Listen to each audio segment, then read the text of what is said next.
411217 इस पर आपको मैसेज ये भेज देना है। एक और एक्सपर्ट को जोड़ लेते हैं, हमारे साथ जुड़ गए हैं बाजार के जाने माने एक्सपर्ट और म्यूचुअल फंड के पूर्व दिग्गज सुनील सुब्रमण्यम हमारे साथ हैं। Sunil sir, thank you so much for joining us. अच्छा लग रहा है बजट के दिन आपसे बातचीत करके। सर जरा बताइए, बजट में आपने सबसे खास नोटिस क्या किया, क्या हिट है और क्या मिस है? देखिए, आपने अगर मेरी प्री बजट इंटरेक्शंस को देखा है तो सही जो मैंने कहा वही हो रहा है। मैंने कहा कि इस बार फोकस पॉपुलिज्म पे होगी और रेवेन्यू एक्सपेंडिचर पे ज्यादा होगी, क्योंकि अल्टीमेटली कंजम्पशन से ही देश के आगे बढ़त, और उसी मुद्दे पर गया है। करीबन 1 लाख करोड़ का इनकम गिव अप किया है गवर्नमेंट ने मिडिल क्लास के हाथ में पैसा डालने के लिए, और 12 लाख जो कमाता है उसके लिए 80,000, अभी 80,000 में मानता हूं कि लीजिए कि करीबन 6,000 पर मंथ का ईएमआई आपको कौन सी चीज खरीदने के लायक बना सकता है। यही है ट्रू पावर ऑफ दिस पैसा in the hands of the middle class, क्योंकि ईएमआई के जरिए मेरी जो बड़ी घर खरीद सके, बड़ी गाड़ी खरीद सकते हैं। तो मैंने कहा था कि इसी से आपको मास मार्केट कंजम्पशन बढ़कर फिर प्राइवेट सेक्टर का कैपेसिटी यूटिलाइजेशन बढ़ने के बाद प्राइवेट सेक्टर की कैपेक्स बढ़ेगी। तो मेरा जो इच्छा थी कि गवर्नमेंट इस बार कैपेक्स से थोड़ा ध्यान अपना डाइवर्ट करे। सुनील सर, मुझे तो लगता है क्योंकि आप बजट से पहले हमारा जब इंटरव्यू भी हुआ था बजट एक्सपेक्टेशन को लेकर, तो शब्द वर्ड्स बाय वर्ड्स अगर मैं ये कह सकूं तो आपने जो चाहा था, जो कहा था, वो ही निकल कर आया है। ज्यादा पैसे चाहिए हमारे हाथ में, वो हमें मिला तो है। एक नया टैक्स स्ट्रक्चर नई व्यवस्था के तहत हमें मिला है। अब ये नए पैसे आपके हाथ में, एक टैक्स पेयर और एक इन्वेस्टर के नजरिए से पूछ रही हूं, बाकी मेरे दोनों सहयोगी आपको बाजार और बाकी कॉर्पोरेट्स की तरफ से भी सवाल पूछेंगे, लेकिन एक आम टैक्स पेयर के लिहाज से, एक निवेशक के लिहाज से, जो हमने नया टैक्स स्ट्रक्चर देखा है, जो अभी जिसका ऐलान हुआ है, हमारे हाथ में पैसे भले ही आए हैं, लेकिन कहीं ना कहीं जो एक डर था कि ओल्ड टैक्स रिजीम को फेड आउट कर दिया जाएगा, उस पर बिल्कुल तवज्जो नहीं दी है। तो इस स्टेप को आप कैसे देखते हैं? मैं इस सबसेक्ट में देखिए, एक है सेविंग्स में देखिए, सीनियर सिटीजन्स को 50,000 to 1 लाख डबल कर दिया है सेविंग्स पे इंटरेस्ट पे, तो डेफिनेटली सेविंग्स का उनका अलोकेशन और भी बढ़ेगा।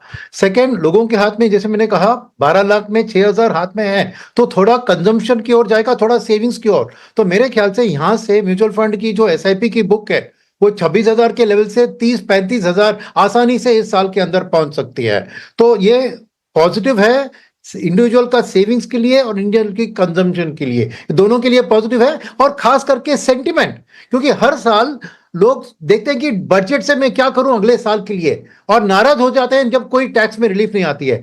इस बार जैसे आपने कहा पुरानी टैक्स रिजीम को भी कायम रखा है। और सेकंड चीज है कि घर के लिए 2 सेल्फ ऑक्यूपाइड हाउसेस को वो टैक्स का बेनिफिट ले सकते हैं इंटरेस्ट डिडक्शन पे। ये भी एक बहुत बड़ा चीज है, क्योंकि बहुत से लोग आज शहर के बाहर सेकंड घर खरीद रहे हैं थोड़ी बड़ी, तो अब दोनों को अगर सेल्फ ऑक्यूपाइड माना दिया तो टैक्स की रिलीफ वहां पे भी ज्यादा होगी। तो ये बहुत पॉजिटिव माइंडसेट मिडिल क्लास की कंजम्पशन और सेविंग्स एंड इन्वेस्टमेंट दोनों की तरफ बढ़ा सकती है। तो ये देश की आगे उन्नति के लिए बहुत बड़ी चीज है। खैर, मार्केट्स के अंदर अभी भी वो कॉन्फिडेंस नहीं आ पा रहा। 12 लाख ठीक है अपनी जगह पर, लेकिन कैपेक्स और ये सारी चीज़ें अपनी जगह पर आ जाती हैं। ध्वनि पटेल भी हमारे साथ हैं। ध्वनि, आपने क्या किया मार्केट्स में रीड पोस्ट बजट?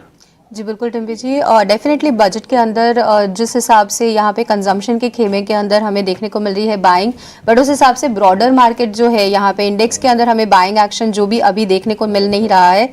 यहाँ पे डिक्लाइंस जो है उनकी संख्या ज़्यादा बढ़ रही है एज कम्पेयर टू एडवांसेस, और ओवरऑल रेंज निफ्टी के लिए अब जो ध्यान में रखना रहेगा ऊपर की तरफ में, तो 23,680 का लेवल है वो अब क्रॉस करना काफ़ी इंपॉर्टेंट हो जाएगा इंडेक्स के लिए। अब कोई भी एक फर्दर बाय साइड के ट्रेड्स इनिशिएट करने के लिए, हालांकि सपोर्ट लेवल जो है वो काफी स्ट्रांगली देखने को मिल रहा है। इनफैक्ट प्रीवियस डे लो जो है वो यहाँ पे काफी एक स्ट्रांग सपोर्ट की तरह काम करते हुए देखने को मिलेगी, जहाँ पे 23,270 का लेवल है वो एक बहुत अहम स्तर रहेगा यहाँ पे इंडेक्स के लिए।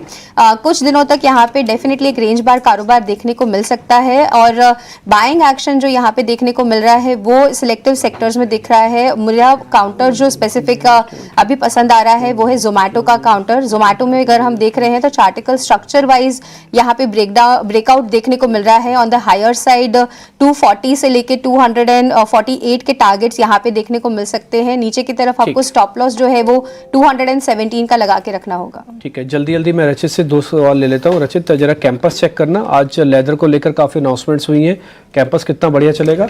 आज अच्छा चला है, 7% ऊपर है। सर देखिए 7% ऊपर है और अभी इसमें और स्टीम भी दिख रही है। अगर पोजीशन है बिल्कुल बनाए रखें एंड अराउंड 324 का एक लेवल है जो ये बहुत जल्दी अचीव करता हुआ दिख सकता है। ठीक है, 50 डेस्टिनेशन की भी खबर आई है, टूरिस्ट के बनाए जाएंगे, उसके रिगार्डिंग अनाउंसमेंट है। ईज माई ट्रिप करीब 6% ऊपर है। रचित, जल्दी से देखो इसको भी आप। देखिए ईज माई ट्रिप न्यूज ड्रिवन भी बहुत ज्यादा है, बट हाँ आज चला है तो अराउंड आप इसमें देख सकते हैं 15 रुपए 60 पैसे का लेवल भी आपको ये एक बार दिखा सकता है। ठीक है, खैर इस बीच राहुल शर्मा भी हमारे साथ जुड़ गए हैं। शर्मा जी नमस्ते, थैंक यू वेरी मच, आपने टाइम निकाला हमारे लिए। जरा बताइए सर, आपकी पोस्ट बजट क्या रीडिंग है? मार्केट सारे निशान में क्यों नहीं आ रहा और क्या चाहिए था? केपेक्स का बूस्ट मार्केट को चाहिए था, वो नहीं मिला है। कंजम्पशन को डेफिनेटली बहुत बड़ा बूस्ट मिला है और उसी हिसाब से हमने देखा कि auto sector, FMCG consumption space जो है काफी बेहतरीन कर रहा है। कहीं ना कहीं इसके इफेक्ट्स काफी लंबे रहेंगे। हालांकि आज निफ्टी डाउन है, लेकिन पोजिशनली मुझे लगता है कि निफ्टी का स्ट्रक्चर जो है वो इम्प्रूव होगा और ओवरऑल हमारा बायस अभी भी पॉजिटिव है निफ्टी के लिए। और जहां तक आई थिंक ट्रेड्स के सवाल है, आप यहाँ पर कंजम्पशन और जो एक तरह से ऑटो सेक्टर है यहाँ पर आप ध्यान देके चल सकते हैं। हमारी टॉपिक इनफैक्ट रहेगी टाइटन का सेटअप काफी मजबूत है, लगातार स्टॉक हायर लोज बना रहा है। मेरे हिसाब से 3800 तक के लक्ष्य टाइटन के अंदर ओपन है, तो पोजिशनली टाइटन को बाय कीजिए। 3450 का स्टॉप लॉस रहेगा और तकरीबन 300 पॉइंट की अपसाइड हमें लगता है कि आने वाले 8 से 10 सेशन में देखने को मिल सकती है। ठीक है, ये बाजार को लेकर व्यू। लेकिन हम देखें कि रियल एस्टेट के जो कुछ अनाउंसमेंट्स हुए हैं, रियल एस्टेट शेयरों में आज रौनक है। आप प्रेस्टीज में देखिए करीब 6% के आसपास की तेजी है, मैक्रोटेक में करीब 5% के आसपास की तेजी। आदित्य, कहीं आपकी नजर गई है रियल एस्टेट पैक पर? बिल्कुल अभिषेक जी, प्रेस्टीज एस्टेट्स की हम बात कर रहे थे, इनफैक्ट वही अच्छा लगता है। करंट लेवल्स पे उसको भी देख सकते हैं 1700 का टारगेट के लिए और 1300 का स्टॉप लॉस। दूसरा स्टॉक अगर मेरे रडार पे तो गोदरेज प्रॉपर्टीज मुझे लग रहा है इसमें भी एक तेजी करनी चाहिए। ऊपर की तरफ 2600 का टारगेट आ सकता है और नीचे में 2200 का स्टॉप लॉस। एक सेगमेंट अभिषेक मुझे लग रहा है जिसपे फोकस करना चाहिए। अगर लोगों के पास हाथ में पैसा आता है तो शायद इक्विटी मार्केट में भी इन्वेस्टमेंट बढ़ सकती है। बिकॉज अगर हम जेनजी की बात करते हैं और न्यू टैक्स रेजिम की बात करते हैं तो अगर उनको बेनिफिट मिल रहा है और उनके हाथ में ज्यादा पैसा आ रहा है और हम देख रहे हैं इक्विटी मार्केट की तरफ उनका रुझान बढ़ रहा है न्यू जनरेशन का, तो उस स्पेस में अगर हम बात करें तो वहां पे भी मुझे लग रहा है एक अच्छा विकल्प होकर आ सकता है। और इसमें अगर हम देखिए सीडीएसएल में ऊपर के लेवल से काफी गिरावट आई है, रिस्क टू रिवॉर्ड मुझे लग रहा है फेवरेबल है। करंट लेवल्स पे एक अच्छा बाइंग अपॉर्चुनिटी उभर कर आ रहा है। 1100 का स्टॉप लॉस लगा है सीडीएसएल में और ऊपर 1700 का टारगेट लगा है। मुझे लग रहा है सीडीएसएल में खरीदारी करनी चाहिए लेवल्स पे, अच्छा मौका है रिस्क टू रिवॉर्ड के लिहाज से। ठीक है, आदित्य ने बड़ा इंटरेस्टिंग पॉइंट ये रेज किया कि अगर पैसे अगर आते हैं लोगों के हाथ में और जिंजीज के पास आते हैं, जो नई जनरेशन है, जो अंडर 30 वाली भी जनरेशन है, तो मार्केट में थोड़ा सा पैसा आएगा और उसके चलते आपको जो मार्केट से रिलेटेड जो स्टॉक्स हैं उन पर फोकस करके चलना चाहिए। एक दो चीज़ें और आई हैं बजट की बहुत इंटरेस्टिंग मुझे लगी, मैं उसका जिक्र कर देता हूँ। इंश्योरेंस वाला भी पॉइंट है कि एफडीआई लिमिट को है 74% से बढ़ाकर कर दिया जाएगा 100%। हालांकि अगर मैं स्टॉक को देख रहा हूँ, एसबीआई लाइफ या फिर एचडीएफसी लाइफ, वहां पर कोई खास एक्शन देखने को मिल नहीं रहा है। इस पर जरा व्यू लेंगे आगे। हमारे अच्छा रचित, आप ही जरा बताइए, स्टॉक्स आप ट्रैक कर रही हैं इंश्योरेंस वाले? बिल्कुल, इंश्योरेंस वाले हम ट्रैक कर रहे हैं और आप देखें कि ये अनाउंसमेंट ओवरऑल पूरे सेक्टर के लिए लॉन्ग अवेटेड था और कहीं ना कहीं एक आप देखें जो फॉरेन मार्केट का पार्टिसिपेशन है वो बहुत एग्रेसिवली होगा। मार्केट में अच्छा कंपटीशन आपको देखने को मिल सकता है और इससे जो लोग हैं वो भी बेनिफिटेड होंगे। तो अभी क्योंकि गिर रहा है ये, यहाँ पे पोजीशन नहीं बनाए, बट आईसीआईसीआई लोम्बार्ड को जैसे अभी हम ट्रैक कर रहे हैं तो अराउंड अगर आपको 1820 या 1800 के लेवल से मिलता है तो एक बार इस पे पोजीशन बनाई जा सकती है। ठीक है, एसबीआई लाइफ को लेकर ये भी हमारे एक्सपर्ट पैनल में और ढेर सारे दिग्गज मेहमान जुड़ने वाले हैं। थोड़ी देर में सैगल कैपिटल के अंशुल सहगल भी हमारे साथ जुड़ जाएंगे। इसके अलावा हमारे साथ जुड़े हुए हैं मोतीलाल ओसवाल के head of research retail research Siddharth Khemka हमारे साथ हैं। सिद्धार्थ जी, बहुत शुक्रिया आपका समय देने के लिए। स्वागत है आपका एटीना स्वदेश पर। एक बार आपका फर्स्ट कमेंट बजट को लेकर, क्योंकि हम देख रहे हैं कि कंजम्पशन को तो बूस्ट करने पर फोकस है, लेकिन कहीं ना कहीं जो दूसरी तरफ हम देख रहे हैं कि कैपेक्स रिलेटेड जो स्टॉक्स हैं वहां पर थोड़ी निराशा का माहौल है। इस बीच एक बार एक्सचेंजेस का रिएक्शन इस पर क्या है, एनएसई के चेयरमैन आशीष चौहान अपना कुछ बयान दे रहे हैं, आइए सुनते हैं। तो ये एक तरह से फिस्कली रिस्पॉन्सिबल और टैक्स रिलीफ गिविंग बजट कहा जाना चाहिए। और गिवन में जो विश्व में आज एक परिस्थिति उद्भव हुई है, कल भी अमेरिका में मेक्सिको, कनाडा और चाइना के ऊपर टैरिफ लगाए हुए हैं, आज से शुरू हो जाएंगे। मेक्सिको और कनाडा पे करीब 25% टैक्स लगा है उनके इंपोर्ट्स पे, और चाइना के इंपोर्ट पे 10% अधिक लगा हुआ है, जो पहले भी लगा हुआ था उसके ऊपर भी 10% एक्स्ट्रा उनके प्रेसिडेंट ने अमेरिका के प्रेसिडेंट ने कल ही घोषणा की है। तो ये भी एक फ्रेमवर्क है जहां पर जियोपॉलिटिकल चेंजेस काफी तेज गति से हो रहे हैं। उसमें भारत का जो ग्रोथ रेट है 6.4% का, वो अगले साल मेंटेन करने की उम्मीद है जिस तरह से बजट पेश किया गया। तो मुझे लग रहा है कि ओवरऑल ये बजट एक तरह से काफी अच्छा, fiscally responsible, keeping in mind the growth momentum to continue कहा जाना चाहिए। इन्वेस्टर्स पॉइंट ऑफ व्यू से क्या आपकी उम्मीदों पर ये बजट खरा उतरा? हाँ, ये बजट का दो पहलू है जो मुझे खास पसंद आया। एक तो ये कि मिडिल क्लास के हाथ में पैसा दिया गया है जो पहले। ठीक है, मोटा मोटी ऐसे मतलब बजट में ऐसी कोई निराश करने वाली चीज नहीं है, लेकिन ठीक है ना कि एक सरकार कहीं कुछ दे रही है तो कहीं कुछ बैलेंस करने की स्थिति में भी होगी, और वही हम कैपेक्स के मोर्चे पर देख रहे हैं। दोनों तरफ थोड़ा मुश्किल हो जाता है, बैलेंसिंग एक्ट भी तो करना है बजट में, और वो चीज हमने होते हुए देखी है। लेकिन कंजम्पशन वाले शेयर आज दौड़ लगा रहे हैं और बढ़िया दौड़ लगा रहे हैं। हमारे साथ जुड़ गए हैं सैगल कैपिटल के founder Anshul Sehgal. Anshul ji, thank you so much. Studio में अच्छा लग रहा है सर आपसे मिलकर आज। मुझे भी बहुत अच्छा लग रहा है आपसे मिलकर इन पर्सन। पहले तो ऐसे ही लगता था सब मिथ है, लेकिन आज रियलिटी लग रही है, हकीकत है ये।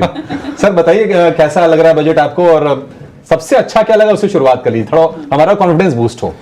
देखिए, एक बहुत निराशा थी मिडिल क्लासेस में, लोअर मिडिल क्लासेस में, और वो इस वजह से भी थी कि कोविड के बाद से उन्होंने अपनी जितनी सेविंग्स थी उसमें डिप करके और अपना हाउस होल्ड चलाया। अब ये जो रिलीफ मिला है उनको, गवर्नमेंट भी कहीं ना कहीं ये समझ रही थी कि उस सेगमेंट को एक निराशा है, उन्होंने वो रिलीफ दिया है। और वैसे भी ये सेगमेंट थोड़ा सा रिवाइव हो रहा था, इस रिलीफ की वजह से रिवाइवल तेज होगा। वो स्टॉक्स में दिख ही रहा है आज की डेट में, और वो धीरे धीरे जैसे कंजम्पशन बढ़ेगी वो और दिखेगा स्टॉक्स में। सो ये एक चीज़ जो कि बहुत पॉजिटिव है। थोड़ी सी निराशा ये है कि 11.2 लाख करोड़ का कैपेक्स जो बजट है, बजट में प्रपोजल है, उसमें थोड़ा सा मार्केट की एक्सपेक्टेशन से नीचे है। लेकिन मेरे ख्याल से गवर्नमेंट का ये भी अंदेशा होगा कि हमने हैवी लिफ्टिंग कर ली है कैपेक्स की, अब प्राइवेट सेक्टर को पास ऑन बेट ऑन कर देंगे, तो प्राइवेट सेक्टर को वो उठाना पड़ेगा। बाय एंड लार्ज अच्छा बजट है। नहीं, वो अगर डेफिसिट वाला टारगेट देखें नेक्स्ट ईयर, बहुत बढ़िया, बहुत बढ़िया, बहुत बढ़िया, 4.4 का, बहुत बढ़िया। तो एक छोटा जवाब और दे दीजिए आप, तभी तो एक छोटा जवाब लेता हूं मैं। एफआईज पसंद करेंगे इसको?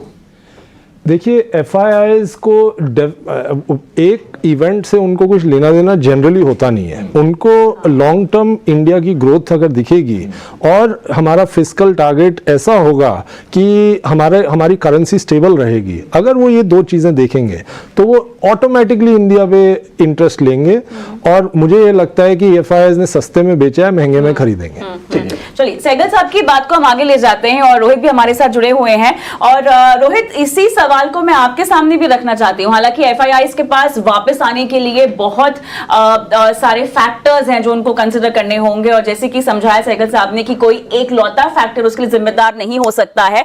तो एफआईआईज की वापसी को लेकर आपसे सवाल, और साथ ही बजट को लेकर 5 में से कितने नंबर आप देना चाहेंगे, क्योंकि विकसित भारत का बजट है देखिए, और मिडिल क्लास को, क्योंकि यहां पर हम कहीं ना कहीं कंजम्पशन स्टोरी को पूरी तरह से प्ले होता हुआ देख रहे हैं इस बजट में। कितना देना चाहेंगे 5 में से, अगर मैं कोई नंबर मांगू तो?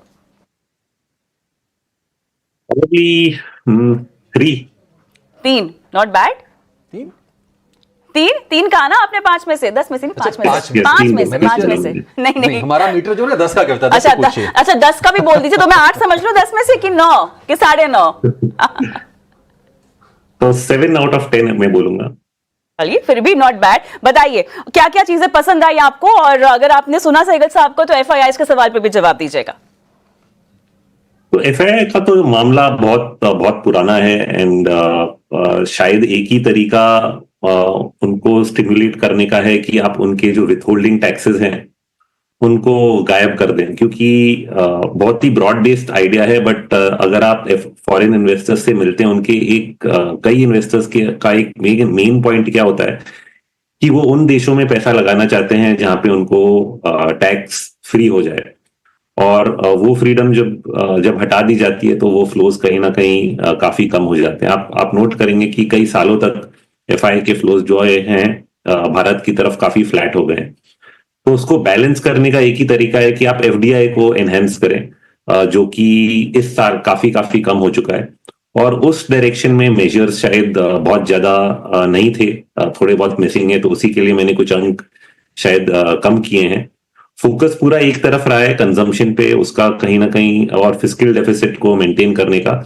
उसके सेकेंडरी इफेक्ट्स हम लोग आगे देखेंगे अगर आरबीआई इस चीज को देख के इंटरेस्ट रेट्स काटती है और उस इंटरेस्ट रेट कट्स के बाद कुछ बूस्ट मिलता है इन्वेस्टमेंट साइकिल को, तो शायद उसके सेकेंडरी इफेक्ट्स आगे जाके दिखें।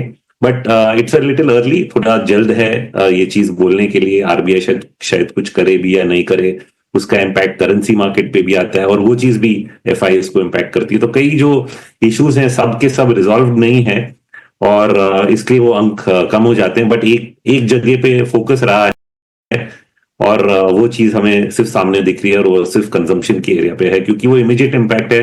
लोगों के हाथ में पैसा बढ़ता है तो वो डायरेक्ट जो स्पेंडिंग कर सकते हैं, डायरेक्ट कंज्यूमर गुड्स जो खरीद सकते हैं, वो हमें सामने दिख जाता है। ठीक है, चलिए हमने सिद्धार्थ खेमका सर को तो इंट्रोड्यूस कर दिया था, फिर से जोड़ लेते हैं उनको। Head of retail research Motilal Oswal में। सिद्धार्थ सर, बाजार को हम डिकोड करने की कोशिश कर रहे हैं, लेकिन जब लेवल्स देख रहे हैं थोड़ी निराशा हो रही है। 100 अंक नीचे निफ्टी है। हालांकि हम दिल को तसल्ली इसलिए दे रहे हैं कि आज चलिए शनिवार का दिन है, बहुत सारे लोग पार्टिसिपेट नहीं कर रहे होंगे, एफआईज दूर होंगे। आपकी रीडिंग क्या कहती है? मतलब बाजार का मूड अच्छा हो क्यों नहीं पा रहा है? कंजम्पशन बूस्ट मिल गया, अल्टीमेटली ये पैसे फिर इकोनॉमी में रूट होंगे। क्या चाहिए था बाजार को जो नहीं मिला? जी बिल्कुल, सबसे पहले तो धन्यवाद शो पर बुलाने के लिए। देखिए, बजट से बहुत सारी उम्मीदें थी।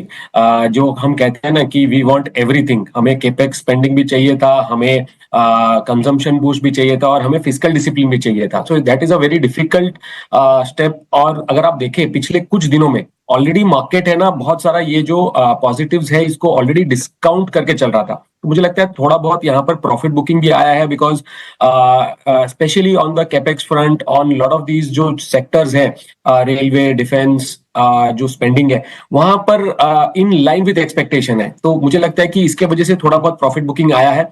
बहुत मतलब मैं अगर ओवरऑल बोलूंगा तो एक बहुत फाइन बैलेंस जो फाइनेंस मिनिस्टर ने प्रेजेंट किया between growth and fiscal prudence. हमारा अनुमान था कि 4.5-4.6% का फिस्कल डेफिसिट रहे, तो गवर्नमेंट ने उसे 4.4 का एक जो एस्टिमेट दिया है वो काफी सराहनीय है, गिवन दैट कि जो ये ग्लोबल एनवायरनमेंट है यहाँ पर ये नंबर दिखाना एक अपने आप में एक बहुत पॉजिटिव संकेत एफआईज को देता है। अगर आप देखें तो उन्हें ये नंबर बहुत काफी पसंद आएगा। मंडे जब ये आएंगे एफआईज तो इसको लेकर काफी पॉजिटिव लेकर चलेंगे। कंजम्पशन, एक जो रोहित जी ने भी बताया कि एक नियर टर्म बूस्ट मिलता है, ये बहुत ही पॉजिटिव है। और इनकम टैक्स स्लैब में बहुत टाइम से डिमांड था, जो मिडिल क्लास, जो लो इनकम ग्रुप्स है वहां पर कंटिन्यूअसली प्रेशर बना हुआ था।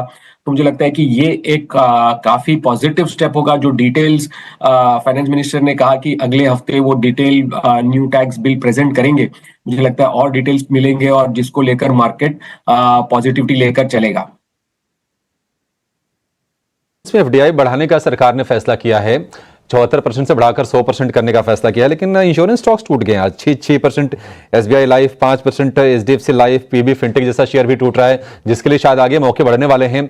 क्या ये कंपटीशन थोड़ी सी और गहराने की आशंका से टूट रहे हैं या फिर कोई और वजह है?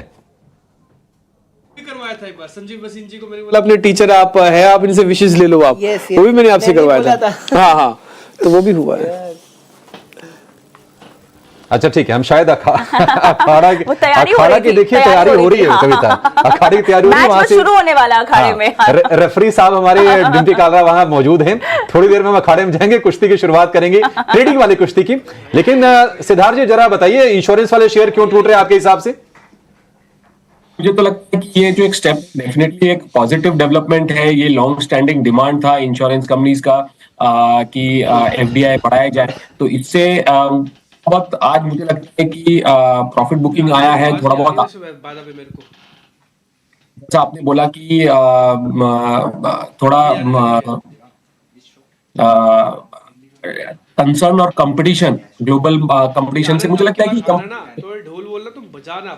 कंपटीशन आए तो मुझे लगता है कि ये एक पॉजिटिव डेवलपमेंट होगा मार्केट के लिए, इंडस्ट्री के लिए, क्योंकि ऑलरेडी ये जो प्लेयर्स प्रेजेंट है ये अच्छा वेल पेनिट्रेटेड है। तो मुझे लगता है कि ये जो भी प्रॉफिट बुकिंग आई है, या तो थोड़ा फाइनल डिटेल्स, फाइनल प्रिंट पढ़ना पड़ेगा, या फिर मुझे लगता है कि ये अच्छी अपॉर्चुनिटी रहेगी लॉन्ग टर्म इन्वेस्टर्स को लाइफ इंश्योरेंस स्पेस में बात करने के लिए। एक एक राउंड के सवाल मेरे ख्याल से और बचे हैं जो आप सभी के साथ करने हैं। मुझे उम्मीद है कि आपके पास वक्त है हमारे लिए, क्योंकि अभी हमें कुश्ती देखने जानी है। हम वक्त डिमांड करेंगे, हम भी डिमांड करेंगे ना, हक से डिमांड करेंगे। अब तो बनता ही है, बिकॉज बाजार खुश क्यों नहीं हो रहा है, इसका जब तक आप लोग हमें हल नहीं देंगे तब तक